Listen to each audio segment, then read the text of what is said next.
Ghost Archaic Introgression. Ghost Archaic Introgression. Itu salah satu tipe DNA ya? Penggabungan DNA, Ci. Penggabungan DNA. Iya, tapi masih ghost ini. Masih ghost itu karena? Masih ghost karena unidentified, belum ketahuan. Tadi ini bahasa judul jurnalnya sih, gitu. Dan itu memang maksudnya saintis yang ngomong. kategorikan ini unidentified gitu ya. Jadi kayak sebelum jelas lah gitu. Terus lu ada nemu apa lagi soal itu DNA? Bikin gue mikir sih, Ci. Hah? Gimana? Gimana ya? Karena dulu tuh gue termasuk orang yang gak percaya kalau dalam diri manusia tuh ada DNA manusia purba. Itu yang pertama. Itu kan. Lu percaya gak? Lebih tepatnya gue gak pernah nyari tahu. Gak pernah kepikiran. Gue lebih gak nyari tahu lagi sih, Kak. Baik. Aisyah gitu lah. By the way, kita nyapa viewers El Warrior dulu ya.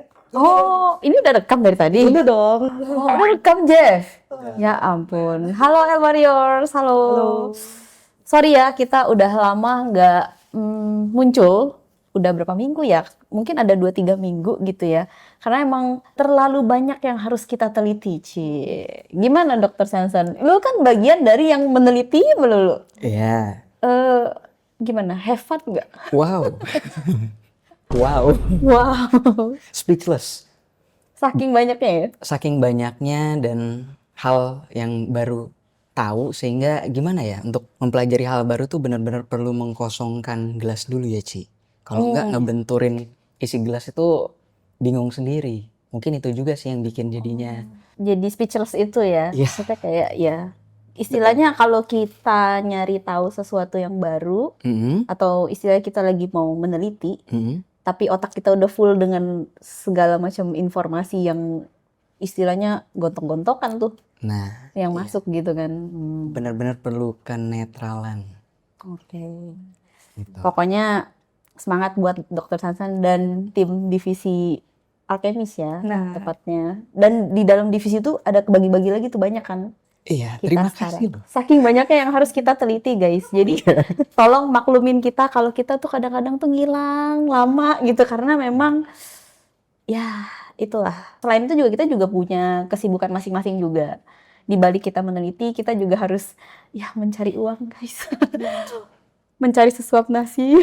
Keseimbangan guys. Keseimbangan ya. Jadi kita sibuk, tapi kita juga menyempatkan waktu untuk bertugas. Dan memang bertugasnya itu ternyata nggak selalu yang langsung konten. Kita kan harus benar-benar sampai dapat hasil penelitian yang benar-benar istilahnya memang udah layak dan patut untuk kita sajikan. Betul. Kalau baru setengah-setengah kan nanti takutnya bahaya, malah jadi salah paham atau ya disalahgunakan atau gimana penyampaiannya bagaimana gitu. Jadi ada banyak yang kita pertimbangkan juga.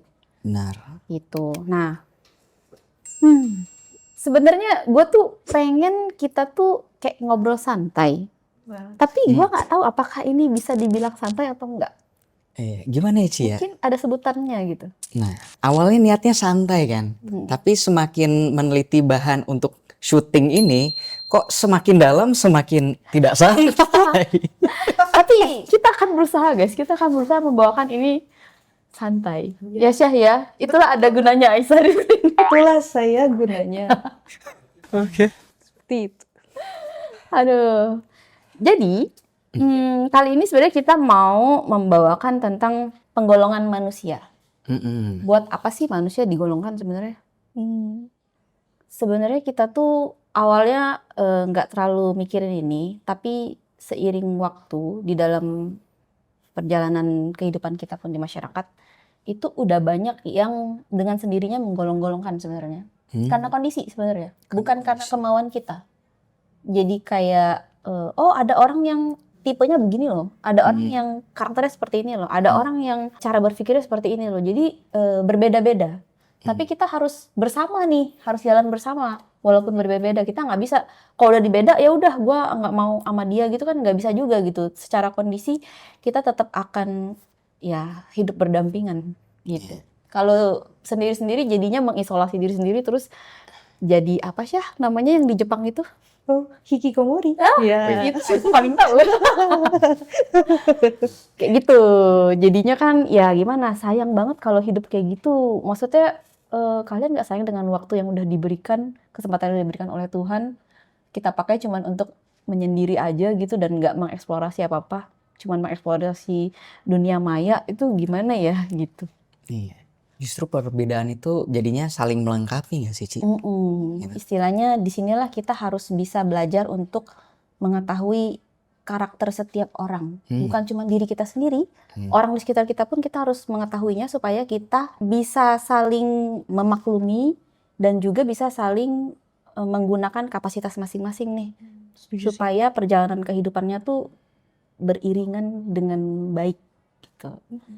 Itulah tujuan kenapa akhirnya waktu tahun lalu aku ingat banget Bang Adam, mungkin kalau untuk penonton yang baru ada yang belum tahu Bang Adam itu siapa yang kita mention, nanti aku akan ceritain lebih detail lah Bang Adam gitu ya, karena gimana pun juga kita nggak bawa-bawa Bang Adam karena ini adalah sebenarnya penelitiannya Bang Adam, Bang Adam Lusius. Jadi Bang Adam itu sempat mengatakan bahwa di tahun lalu, Fen, kayaknya kita perlu mencari tahu tentang penggolongan manusia. Awalnya gua itu skeptis dengan emang bisa ya gitu. Maksudnya udah banyak banget personality test yang beredar sejauh ini ya kan. Maksudnya manusia udah banyak yang mencoba mencari tahu tentang dirinya sendiri melalui personality test. Contohnya kayak yang paling umum itu DISC ya. Iya, DISC, kan ya. DISC, MBTI juga ada ya. MBTI, Enneagram, Enneagram. yang dari Galen tuh yang zaman dahulu banget. Itu yang koleris, sanguinis, Oh ya, itu pragmatis, Oh. sama beriringan dengan DISC. DISC itu lebih ke ininya ya, udah lebih develop atau ya udah lebih develop udah makin sekarang waktu itu modern. Nah, aku juga dulu taunya pertama kali itu melankolis, sanguinis, koleris sama pragmatis itu ya. Itu. Mungkin sebenarnya kalau pas aku nyobain personality test itu lumayan banyak membantu. Ya kan? Jadi kayak tahu, oh ternyata gue ini orang yang kayak gini gitu. Terus gue jadi tahu apa yang bisa gue lakukan dengan karakter gue yang seperti ini gitu. Gue lebih cocok bekerjanya sebagai apa, kayak gitu kan kita jadi lebih tahu gitu ya. Iya, betul. Kalau dari pengalaman kalian gimana tuh ikut personality test? Lu pasti sering ya? Enggak, saya baru kemarin 2 hari lalu Oh ya, oke. Nyobain apa tuh, Syah? nyobain yang namanya MBTI, betul. Oh, MBTI. Nah, kalau nggak salah tuh aku hasilnya adalah ISTJ kalau nggak salah. Apa tuh? Secara singkat aja. Apa ya? Depannya introvert aja gitu. Depan introvert, baik. Nah, Lu merasa hasilnya sesuai nggak sama lu apa gimana? awalnya saya ngisi itu tuh kayak maunya saya seperti apa. Jadi saya isi mau saya seperti apa ke depannya. Oh. Tapi itu bukan hasil yang sebenarnya, karena kan saya pada hari ini tuh kayak bukan tes hasilnya gitu. Jadi ya udah tes ulang dan justru introvert. Oh, pas awal lu dapetnya ekstrovert. Ekstrovert gitu. betul, maksudnya itu. Itu padahal kepengenan. Nah, itu yang kepengenan gitu. Benar. Jadi dari tes-tes itu tuh kadang-kadang kan ada orang yang secara pikirannya itu tidak sesuai dengan apa adanya dia Iya, ya, benar. gitu. Kayak enggak, gua gini, gua gitu kan. Iya. Ya itu bisa bikin jadi ya sedikit kurang pas gitu ya. Iya. Kalau lu gimana, San? Maksudnya personality test, gue kayaknya ngeliat lu sering deh. Cukup Tes sering. kepribadian. Iya, berkala. Alasan lu tes kepribadian. Karena kalau yang gue ketahui itu secara psikologi yang gue sering lakukan itu adalah yang MBTI. Itu dari kayak hampir 15 tahun yang lalu. Kenapa gue lakukan itu berkala kayak setiap tahun sekali? Karena yang gue ketahui personality itu bisa berubah-ubah. Jadi itu MBTI itu nggak baku gitu, bisa berubah-ubah Seiring waktu ya. seiring waktu. Cuman selama 15 tahun ini nyoba hasilnya masih sama-sama juga gitu. Saya beda ya, Kak. Anda baru satu kali ya? Oh iya, saya baru satu Itu kali. lu beda karena ada kebohongan gitu. Karena ada keinginan. By the way, pokoknya itu tadi tentang personality test ya. Karena gimana pun juga itu yang membuat dari zaman dulu ternyata manusia itu memang udah mengkategorikan karakter-karakter spesifik dari setiap orang karena memang Mm-mm. ternyata ada yang sama, ada yang beda di sininya. Terus dengan penggabungan semua itu jadi ada satu komposisi yang membentuk satu orang gitu cara pikir dan lain-lainnya.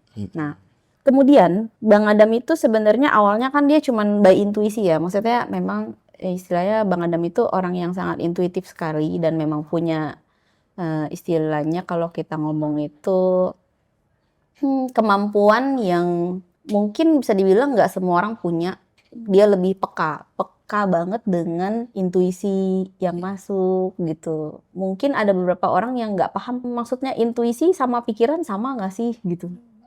Menurut lu sama nggak San? Intuisi sama pikiran random? So far bagi gue sama ya, gitu. Kayak tiba-tiba ada pikiran meskipun lagi diem, gitu. Itu bukan sih? Itu bisa jadi intuisi. I see. Iya ya, itu bisa jadi intuisi. Cuman kalau kita bilang kayak intuisi dari alam gitu ya, dari universe itu kan pasti sesuatu yang pada akhirnya harus digunakan tuh intuisinya untuk dengan tujuan tertentu. Ya intinya Bang Adam itu orang yang peka dengan intuisi di sekitarnya gitu. Tapi bukan berarti tidak ada orang yang seperti itu, ada banyak sebenarnya. Orang yang punya intuisinya peka. Contohnya kayak orang-orang yang bisa bikin film-film yang kelas atas gitu kan, kayak itu bisa dapat dari mana jalan cerita yang begitu menarik sampai apa ya, di luar nalar ya. Iya, bisa bikin suatu cerita atau yang nulis-nulis buku, novel gitu kan. Itu kan berarti intuisinya jalan banget. Jadi orang-orang dengan yang intuisi tajam dan tinggi itu memang sepertinya memang ya harusnya punya tugas khusus ya.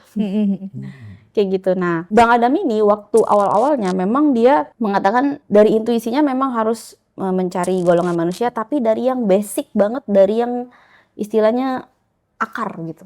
Akar. Oke. Dan seiring waktu, clue by clue, petunjuk demi petunjuk muncul. Dan itu sebenarnya mengalir begitu aja, tapi dapat tentang si karakter-karakter yang di akar ini nih. Dan itu ternyata dari kisah-kisah yang sebenarnya udah banyak kita ketahui. Awalnya banget itu ada kisah di kitab suci. Oke. Kalau Bang Adam ngebawain di channel SGN, di channelnya Kak Adam yang paling banyak menceritakan tentang kisah-kisah istilah tokoh-tokoh yang awal banget nih, awal sejarah manusia lah gitu. Bagaimana manusia ada dari awal gitu kan, Bang Adam membawainya di channel SGN. Kalian bisa cek sendiri di sana di kisah Divine Series. Nah, kenapa kita sangat tertarik untuk mendengar itu, kisah itu? Karena memang dari awal kisah itu sudah ada di kitab suci. Dan di banyak literasi. Bukan cuman kitab suci aja bahkan. Tentang manusia yang paling awal. Adam dan Hawa. Bang Adam kan dari awal menyebutnya memang father dan mother ya. Karena memang kan sensitif. Karena ini berhubungan dengan kitab suci. Jadi kita mungkin harus disclaimer dulu kali ya. Ya mohon maaf banget sebenarnya kita bukan membawakan ini untuk kayak cocok logi atau merombak suatu kepercayaan atau apapun itu. Tapi ini adalah hasil penelitian yang dimana bisa kita gunakan untuk referensi kita dalam kehidupan sehari-hari sebenarnya. Dan ini jujur setelah kita meneliti cukup lama dan kita pakai di sekeliling kita ya. Maksudnya di El Warrior ini kan anggotanya banyak, bukan cuman beberapa orang doang gitu loh. Dan bukan cuma Bang Adam doang yang menggunakan hasil penelitian ini. Tapi istilahnya udah kita gunakan di banyak orang gitu dan ternyata memang cukup membantu kita. Cukup banyak membantu kita untuk mengetahui tentang karakter-karakter nih gitu. Nah, kisah-kisah yang ada di Divine Series, mungkin kalau lengkapnya banget, kalian harus nonton di Divine Series di membership-nya channel SGN ya, saya. Di situ. Cuman di sini kita akan mengulik tentang karakternya, karakter bold-nya per tokoh gitu. Nah, sebelumnya gue juga mau meluruskan kembali juga persepsi tentang kitab astral. Kenapa gue mention kitab astral? Karena nggak mungkin kita nggak menggunakan kisah-kisah yang dibawakan oleh Bang Adam ini kalau kita udah ngomongin tentang penggolongan 7 DNA ini. Ya. Nggak mungkin kita mengesampingkan itu. Jadi gini, sebenarnya selama ini kan gua awalnya dulu juga cuman seorang penonton. Lu juga kan? Iya, betul. Lu juga San? Cuma seorang penonton. Kita nontonin YouTube terus kenal Bang Adam, terus habis itu banyak hal yang membuat kita penasaran. Penasaran dengan kisah-kisah yang ada di kitab suci. Bukan kita mempertanyakan tentang imannya, bukan. Ini kita sekali lagi kita nggak ngomongin tentang iman, tapi kita mengatakan tentang kisah-kisah yang ada di kitab suci ini. Karena memang kisah-kisahnya itu kan ada yang maknanya tersirat, ada yang maknanya memang apa adanya gitu, dan istilahnya butuh banyak tafsiran, dan tafsiran tuh ada banyak gitu. Tapi kalau untuk kisah penciptaan awal manusia itu ada di beberapa kitab suci yang cross kepercayaan pun sama, ya kan? Terutama tentang Adam dan Hawa gitu. Dan jujur hampir nggak percaya gua dengan penciptaan itu dulu. Kayak masa iya gitu kan? Masa iya Tuhan menciptakan Adam dan Hawa terus tapi manusia jadi sebanyak ini cuma 2 gitu kan. Itu kan sempat dipertanyakan banget, dan pasti kalian yang membaca juga pasti sangat mempertanyakan itu.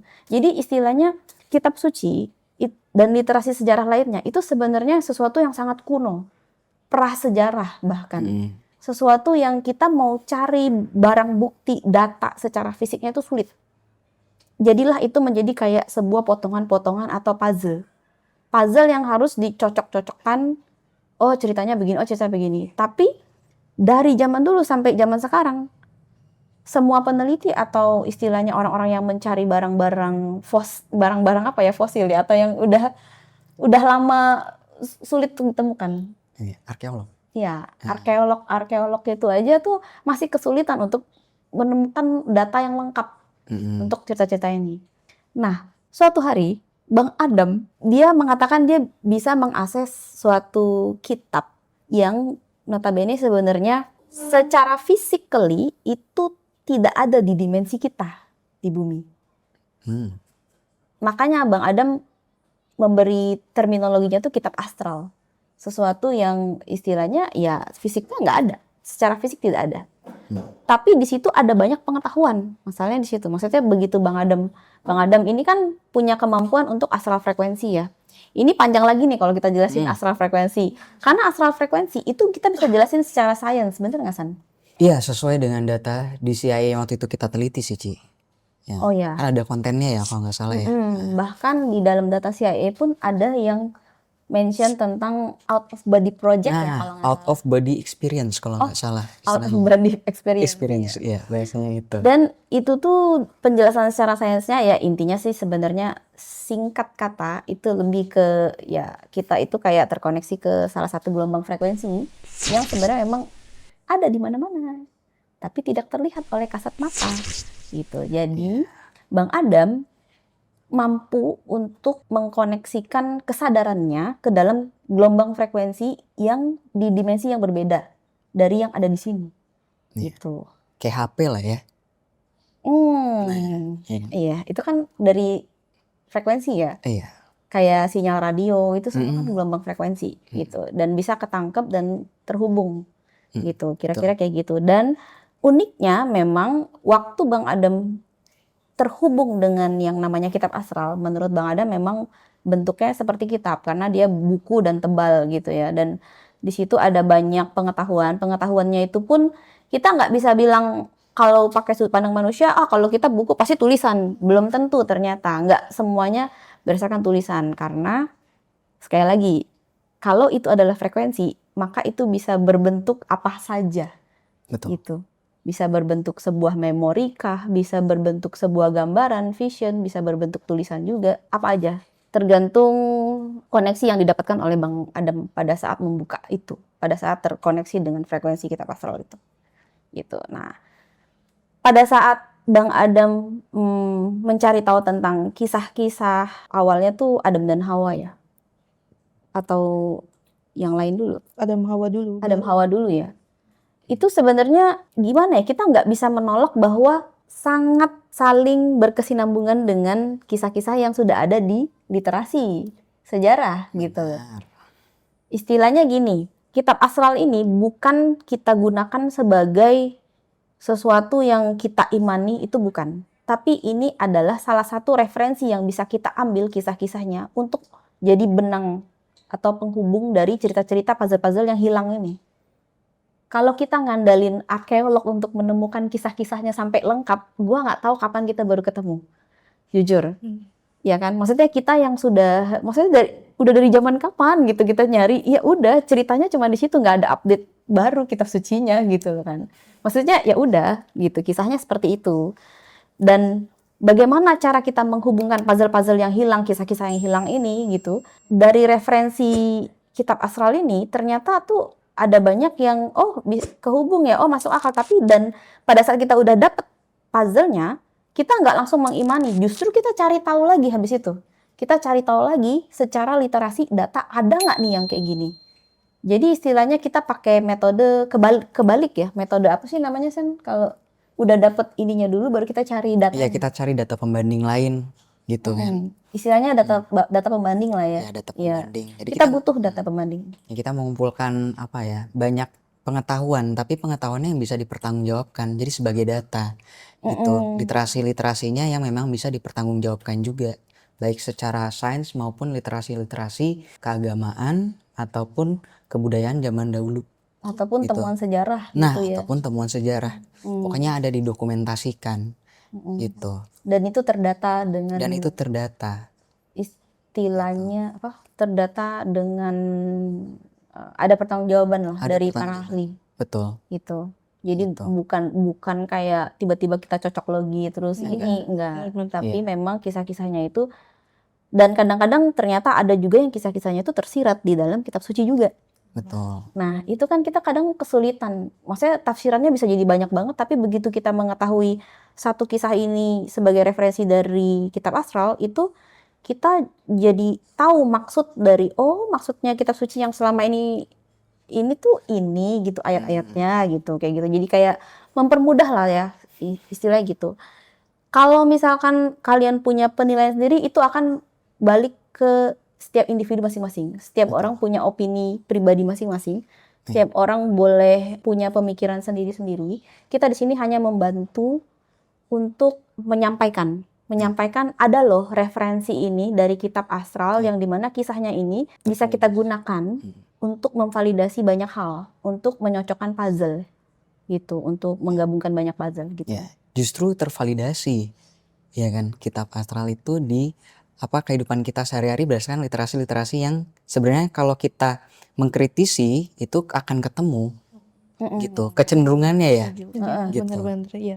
Hanya istilahnya ya referensi aja sih dari kitab astral ini untuk membuat kita semakin kayak maksudnya ternyata gini tentang suatu kejadian. Iya, soalnya kan bahas tentang DNA tadi, soalnya kalau dari Adam dan Hawa saja, lalu manusia karakternya beraneka ragam seperti ini, nggak masuk akal kan? Iya. Bagi saya sih nggak masuk akal ya. Iya, bagi gue juga. Gitu. Harusnya cuma 2 dong, atau enggak ya kalau dengan teori kedokteran ya jadinya 4. 25 gitu. Iya. Kayak penggolongan darah. Iya. Walaupun di zaman sekarang memang udah banyak ditemukan juga tentang tambahan manusia purba ya. Sehingga ini yang mendukung juga bahwa memang dari kitab suci pun pas Adam dan Hawa diturunkan memang sudah ada manusia-manusia lainnya di situ, tiba-tiba udah ada gitu, kayak gitu kan. Berarti istilahnya di situ adalah kisah yang memang terpotong-potong sebenarnya. Ya kan, ada zaman dimana sebelum Adam dan Hawa. Nah. Gitu. Ya kan? Ya. Nah, itu sekilas tentang kitab astral. Mungkin ada yang penonton kita tuh ingin engage ke banyak penonton baru El Warrior mungkin yang belum paham apa sih kitab astral gitu. Ya itu, kalau kalian lebih banyak menonton channelnya Adam Lucius atau SGN Entertainment, itu di situ pasti cukup banyak menyebutkan kitab astral gitu. Karena gimana pun juga ini tuh kayak bisa dibilang jalan pintas gitu. Mempercepat. Karena kita kalau misalnya nih ya, gue mau cari tahu tentang suatu kejadian prasejarah. Gue harus mulai dari mana? Kita aja tuh dengan keterbatasan waktu dan data yang kita miliki itu sulit banget buat menemukan puzzle-puzzle-nya gitu loh. Untuk memvalidasi data pembandingnya itu pun kita harus nyari dari mana dulu, bingung gitu loh. Cuman dengan ada referensi istilahnya, oh ini ada data dari yang lain, oke. Dan pada saat kita cari data pembandingnya ternyata ada, disitulah kita bisa menggunakan ini berarti. Kita hanya gunakan ya, bukan mengimani atau meyakini atau kayak udah pasti bener di situ, belum tentu. Tetap kita harus butuh data pembanding. Dan juga kehidupan kita sehari-hari pun pengaruhnya apa sih? Dengan kita mengetahui ini pengaruhnya apa gitu. Ada yang pengaruhnya jadi semakin membaik, ada yang mungkin pengaruhnya malah jadi bingung.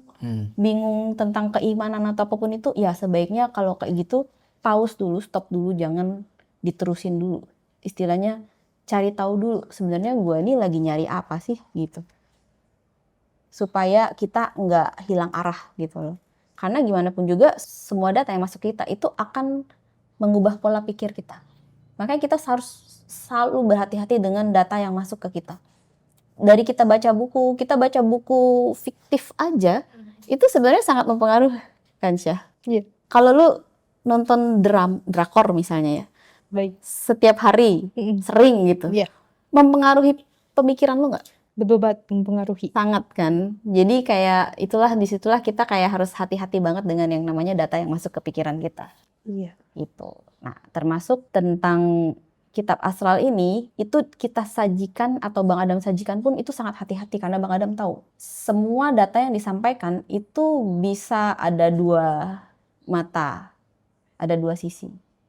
Bisa jadi baik atau bisa jadi ternyata malah arah sebaliknya yang kurang baik. Jadi tergantung kesiapan mental kita, tergantung persepsi kita, tergantung pengetahuan kita udah sampai mana. Iya. Ya kan, kalau misalnya orang yang belum pernah baca kitab suci, tiba-tiba langsung dengerin kisah-kisah gitu. Bisa jadi kan malah mengubah persepsi dia tentang kitab suci itu sendiri. Benar. Iya. Kayak gitu. Jadi memang jadilah orang yang banyak baca intinya sih. Di waktu yang udah tinggal sedikit, kita harus cari uang, harus gini, harus belajar, terus harus baca lagi. Nah, kita masuk ke 7 DNA awal. 7 DNA awal ini Bang Adam mengatakan 7 DNA awal karena Bang Adam menemukan tokoh-tokoh dari kisah-kisah yang ada di Divine Series-nya. Itu tokoh-tokoh awal di mana setelah suatu kejadian besar dari langit gitu. Maksudnya istilahnya kalau di kitab suci kan Adam dan Hawa turun karena berbuat dosa gitu kan. Setelah kejadian itu kan jadi banyak manusia yang generasi berikut-berikutnya gitu yang membawa banyak karakter dan istilahnya DNA. Ya kan? Kita semua membawa DNA kan ya. Betul. Tersansan. Iya. Nah, itu. Dan kenapa ada 7 gitu ya? Maksudnya pasti ada yang nanya, nanti ada karakter lain nggak muncul tiba-tiba Kak gitu? Nanti muncul ada 8 nggak atau 9 atau... Jujur sejauh ini yang kita teliti bersama juga nih. Istilahnya bukan teliti bersama tapi kita mengobservasi hasil penelitian Bang Adam ini. Kita pakai di kehidupan kita sehari-hari tentang karakter-karakter ini. Jadi di setiap manusia, di setiap satu tubuh, satu kesadaran itu ada 7 DNA di dalam satu tubuh, satu kesadaran itu. 7 DNA utama ya? 7 DNA awal. Awal, oke. 7 DNA awal. Jadi, dan 7 DNA awal inilah yang membentuk karakter-karakter dominannya itu. Dari 7 ini. Cuman dari 7 ini kan ada komposisi lagi nih. Tidak semuanya sama rata komposisinya gitu. Itulah yang membuat manusia jadi beda-beda. Kalau kemarin sempat dikatakan Bang Adam itu yang terutama harus kita cek itu 3 pertama, 1, 2, 3 gitu. Maksudnya nomor 1 kita itu lebih ke karakter yang apa nih yang boldnya gitu, kayak gitu kan. Karakter bold kita apa nih? Apakah sering marah-marah, apakah empatinya tinggi atau apa kayak gitu-gitu ya. Itu nanti kita bahas lagi di belakang.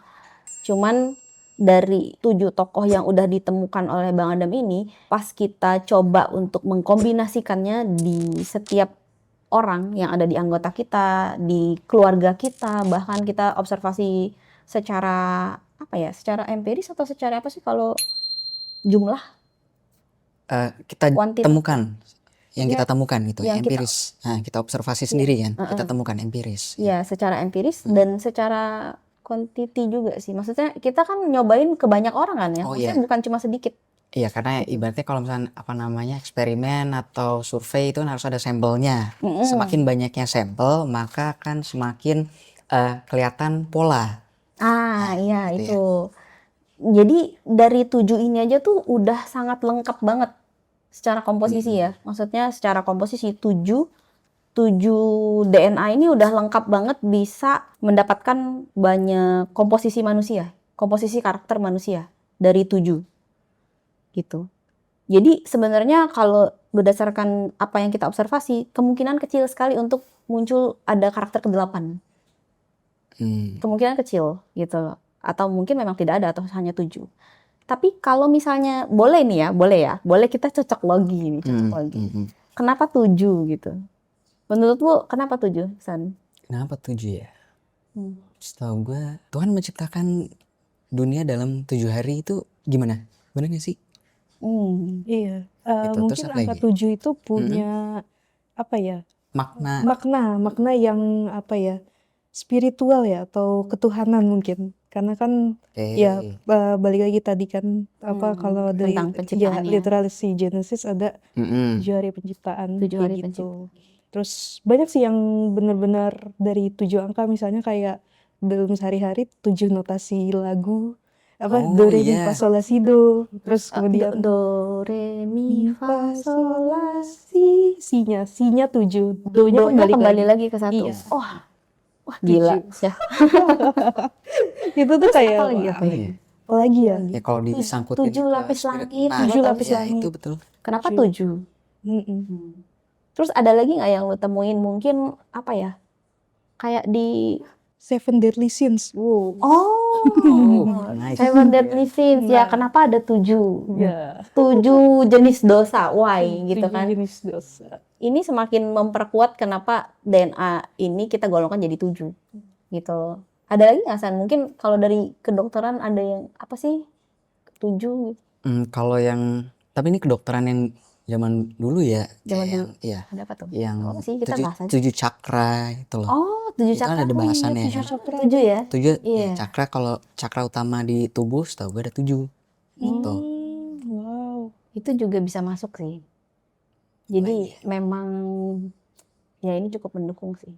Jadi kira-kira sebenarnya 7 DNA ini udah sangat kompleks. Kita mau mempelajari 7 tokoh ini aja udah cukup butuh waktu yang cukup panjang karena kita harus tahu dari kisah-kisahnya. Tapi jujur, dengan kita tahu kisah-kisahnya si 7 tokoh ini, itu sebenarnya sangat mempermudah kita untuk langsung punya visualisasi atau penggambaran tentang karakter bold dari setiap 7 tokoh ini. Karena sangat berbeda sekali ya mereka bertujuh ini. Ya kan? Sangat beda banget gitu. Jadi memang untuk sejauh ini kita 7 DNA awal gitu. Apa aja sih, Ci? Nah, kan awalnya Bang Adam itu kira cuma 6 kan. Pertama dia sebutnya 6. Oke. Ada Satan, Lucifer, Adam, Hawa, Astaroth, Purba. Iya, awalnya. Tapi dari semua karakter ini ternyata kok rasanya ada yang kurang kata Bang Adam. Kayak ini ada banyak perempuan yang nggak semuanya itu sebenarnya lembut gitu. Ada perempuan yang apa ya istilahnya tuh tegas banget, tegas dan ada apa istilahnya Otoritatif atau otoritatif ya. Iya maksudnya kayak suka ngatur-ngatur Ngatur, iya. gitu. Terus mungkin orang ada yang bilang kan bisa aja itu dari karakternya yang laki-laki gitu ya.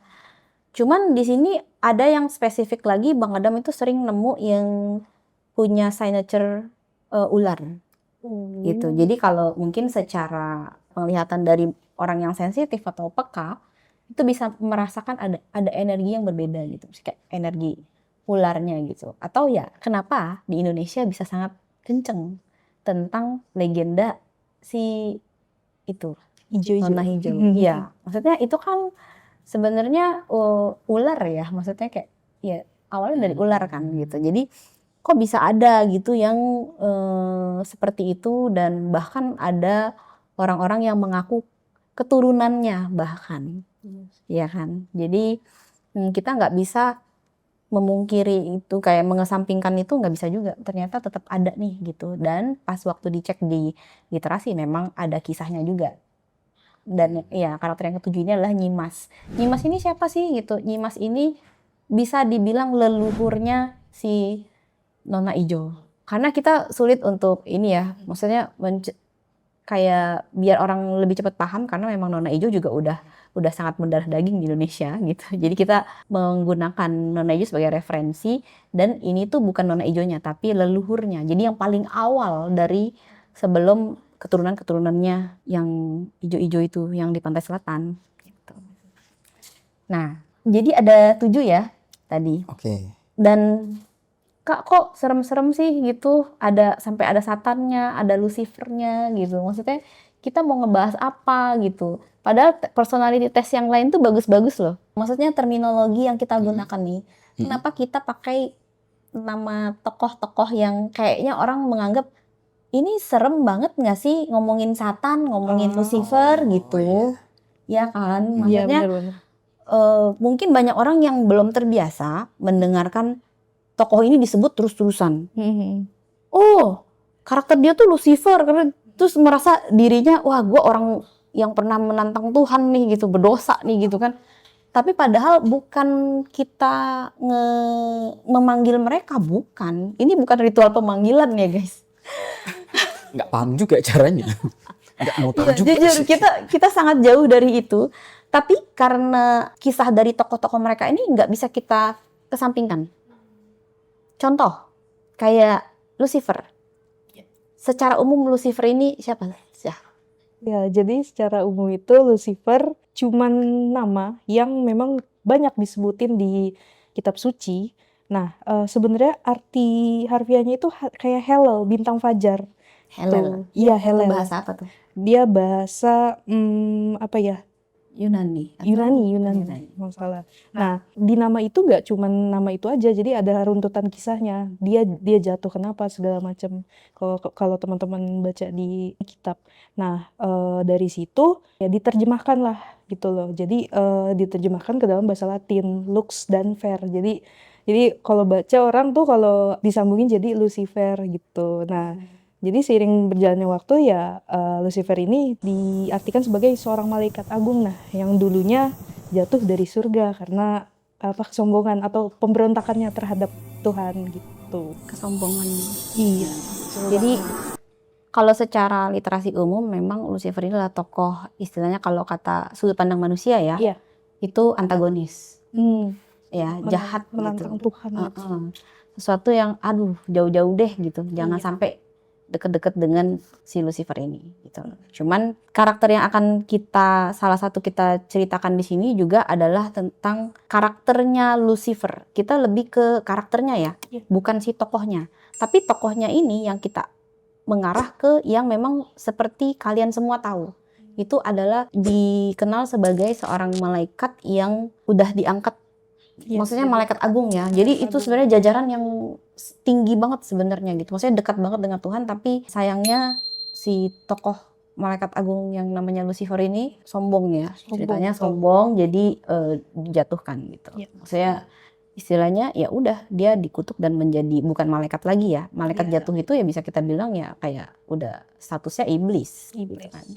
Namun di tahun 2010 itu ada genetisi dari Swedia namanya Svante Pääbo yang di tahun 2022 dia mendapatkan Nobel Prize di Physiology or Medicine.